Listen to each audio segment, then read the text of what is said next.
আসসালামু আলাইকুম রহমতুল্লাহ। বন্ধুরা, আমি আজকে ভিডিওতে দেখাই দিব আপনার বাসাবাড়ির জন্য সঠিক নিয়মে সঠিক সার্কিট ব্রেকার কিভাবে সিলেকশন করবেন। আপনি যদি আপনার বাসাবাড়িতে সঠিক নিয়মে সঠিক সার্কিট ব্রেকার সিলেকশন করে লাগাতে পারেন, তাহলে ইলেকট্রিক্যাল যত ধরনের দুর্ঘটনা আছে সকল দুর্ঘটনা থেকে আপনি নিরাপদ থাকবেন এবং আপনার বাসাবাড়ি নিরাপদ থাকবে। আজকের ভিডিওটা যদি আপনি প্রথম থেকে শেষ পর্যন্ত দেখেন, আপনার বাসার জন্য আপনি নিজেই সঠিক মানের সঠিক সার্কিট ব্রেকার সিলেকশন করতে পারবেন। অথবা আপনার বাসাতে যদি সার্কিট ব্রেকার লাগানো থাকে অলরেডি, তাহলে সেই সার্কিট ব্রেকারটা সঠিক মানের এবং সঠিক সার্কিট ব্রেকার লাগানো আছে কিনা সেটাও যাচাই বাছাই করতে পারবেন। সেই জন্য আজকে ভিডিওটা খুবই গুরুত্বপূর্ণ ভিডিও। আর আপনারা যারা আমার এই ভিডিওটি দেখতেছেন, ভিডিওতে একটি লাইক দিয়ে দিন। আর আপনারা যারা এখন আমার চ্যানেলটি সাবস্ক্রাইব করে নাই, অনুগ্রহ করে আমার চ্যানেলটি সাবস্ক্রাইব করে রাখুন। তো চলুন ভিডিওটা শুরু করা যাক। প্রথমে আমি আমার বাসাবাড়িতে কী কী লুট ব্যবহার করব সেটার একটা লিস্ট করব। আর আপনাদের বাসাবাড়িতে যেই লুটগুলো অলরেডি ব্যবহার করতেছেন সেটারও একটা লিস্ট তৈরি করবেন।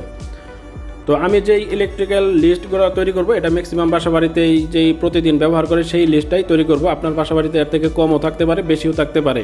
তো আপনারা ভিডিওটা দেখুন মনোযোগ দিয়ে, তাহলে আপনারা বুঝতে পারবেন। তো প্রথমে আমি ধরতেছি একটি সাউন্ড বক্স। এটা ম্যাক্সিমাম বাসাবাড়িতেই থাকে এবং সাউন্ড বক্সটা আমি ধরেছি 250 ওয়াট।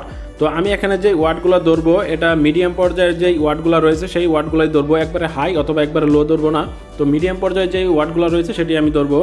তো একটি সাউন্ড বক্স, সেটার ওয়াট রয়েছে 250 ওয়াট, এবং একটা এলইডি টিভি, সেটার ওয়াট হচ্ছে 160 ওয়াট, এবং একটা ফ্রিজ। তো একটা ফ্রিজের মিডিয়াম যেই ওয়াটটা রয়েছে সেটা 350 ওয়াট। তারপরে টি কেতলি, সেটাও মিডিয়াম পর্যায়ে 250 ওয়াট থাকে, এর থেকে বেশিও থাকে, কমও থাকে।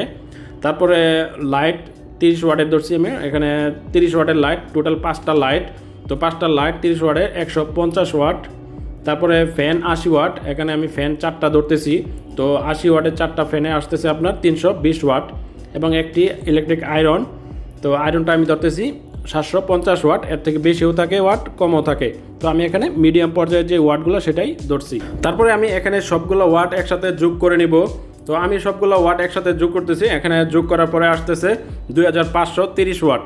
তো আপনারাও সেমভাবে আপনাদের বাসাবাড়িতে যেই ইলেকট্রিক্যাল অথবা ইলেকট্রনিক্স ইকুইপমেন্টগুলো রয়েছে সবগুলোর ওয়াট আপনারা এভাবে বের করে একসাথে যোগ করে নেবেন। যদি আপনার কোনোটাতে ওয়াট বুঝতে না পারেন অথবা না থাকে, তাহলে আপনারা এখান থেকে মিলিয়ে নেবেন। এটা মিডিয়াম পর্যায়ে যেই ওয়াটগুলো থাকে সেটাই আমি ধরেছি। আমাদের বাসাতে টোটাল কত লোড, কত ওয়াট সেটা আমরা বের করে ফেলছি। আপনারা সেমভাবে যোগ দিয়ে আপনাদের যত ইলেকট্রিক্যাল ইকুইপমেন্ট থাকুক, আপনার সবগুলো ওয়াটগুলো এভাবে যোগ দিয়ে বের করবেন। তো আমরা টোটাল ওয়াটটা পেয়ে গেছি। এখন আমাদের ওয়াট থেকে এম্পিয়ার বের করতে হবে। যেহেতু আমাদের এসি কারেন্ট, সেহেতু এসি কারেন্টের যে ফর্মুলা রয়েছে ওয়াট থেকে এম্পিয়ার, সেটা আমরা ব্যবহার করব। তো AC single phase watt to ampere formula, সেটা হচ্ছে I = P / V × PF। তো এখানে I হচ্ছে এম্পিয়ার, = P হচ্ছে এটা পাওয়ার মানে যত ওয়াট, আপনার টোটাল ওয়াটটা কত এটা। তারপরে বিতে হচ্ছে ভোল্টেজ, আপনার সিঙ্গেল ফেজ লাইনের কত ভোল্টেজ থাকে সেটা। তারপরে ইনটু পাওয়ার ফ্যাক্টরের মান কত আছে সেটা এখানে দিতে হবে। তো আমরা এই মানগুলা বসায় দেই। তো উপরে পাওয়ার, যেহেতু আমাদের পাওয়ার ওয়াট, আমরা টোটাল কত ওয়াট পেয়েছিলাম সেটা এখানে দিয়ে দেবো। আমরা টোটাল ওয়াট পেয়েছিলাম 2530 ওয়াট। আমরা পাওয়ারের জায়গায় ওয়াটটা বসায় দিলাম।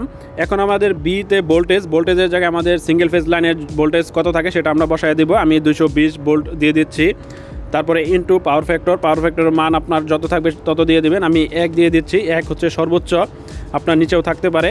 তো সিঙ্গেল ফেজে ম্যাক্সিমাম 1ই থাকে। তো আমরা যদি 220 ভোল্টের সাথে 1 গুণ করি তাহলে 220ই হচ্ছে। তারপরে আমরা 220 দিয়ে যে পাওয়ার পেয়েছিলাম বা ওয়াট পেয়েছিলাম 2530, এটাকে আমরা ভাগ দিলে আমাদের এম্পিয়ারটা বেরিয়ে আসবে। আমাদের এম্পিয়ারটা বেরিয়ে আসছে 11.5 এম্পিয়ার। তো আমাদের 2530 ওয়াটের এম্পিয়ার হচ্ছে 11.5 এম্পিয়ার।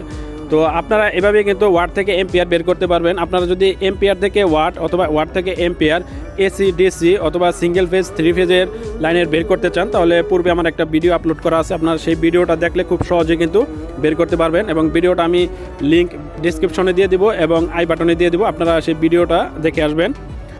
আমরা এখন সার্কিট ব্রেকার সিলেকশন দেখব। তো আমরা টোটাল এম্পিয়ার পেয়েছিলাম 11.5 এম্পিয়ার।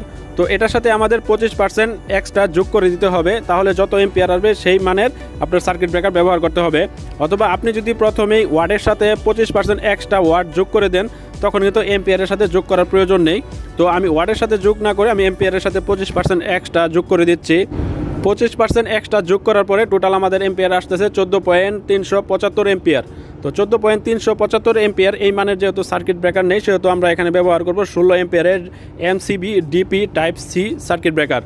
আপনারা অবশ্যই এখানে যেই আমি মানগুলো বের করে দেখাইছি আপনাদেরকে, ওয়াট থেকে এম্পিয়ার এবং এম্পিয়ার থেকে সার্কিট ব্রেকার সিলেকশন, আপনারা খুব মনোযোগ সহকারে ভিডিওটা দেখে আপনাদের বাসাতে যদি ব্যবহার করা অলরেডি থাকে তাহলে মিলিয়ে দেখবেন এই মাপের সাথে বা এভাবে লাগানো আছে কিনা। যদি না থাকে অবশ্যই আপনারা এভাবে হিসাব করে বের করে সার্কিট ব্রেকার লাগাবেন। পরবর্তী একটা ভিডিওতে আমি আলোচনা করব আপনারা কত লোডের জন্য কি সাইজের কেবল ব্যবহার করবেন, সেটার জন্য আমি পরবর্তী একটা ভিডিও আপলোড করব। আপনারা অবশ্যই আমার চ্যানেলটি সাবস্ক্রাইব করে রাখবেন আর ভিডিওতে একটি লাইক দিয়ে দিবেন।